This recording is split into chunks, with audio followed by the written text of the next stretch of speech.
جينا من قريب للحجر عشان خاطر نوضح لحضراتكم المواصفات بتاعه الخامه، ونعمل اللي قدامكم تيست على الخامه الحجر اللي احنا شغالين بيه مقارنه بالاحجار اللي موجوده. طبعا احنا بفضل الله بنشتغل باجود خامات، بيهمنا في تشطيب الواجهات ان احنا نستخدم افضل خامه، بحيث الخامه في الواجهات بتكون متعرضه لرطوبه، بتكون متعرضه لهواء، في ملوحه، فلازم نختار خامه تكون كويسه وتركب بمواصفات كويسه عشان خاطر تعيش، لان الواجهات هي افضل حاجه في الواجهه، وهي الحاجه اللي بتعيش معاك، بدل ما تركب او تعمل دهانات وتيجي بعد كده تعمل فتره صيانه.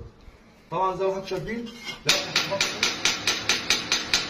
الخامه عمرها ما هتتاثر، بخلاف طبعا لو جينا قيمناها بالحجر العادي، فاحنا مثلا هنعمل كده الحجر مش هيبقى ظاهر فيه اي حاجه خالص. لو جينا قارنا بالحجر العادي، فاحنا ممكن الحجر العادي حجر جيري بيدوب معانا، وده فرق الغالي ما بين الرخيص.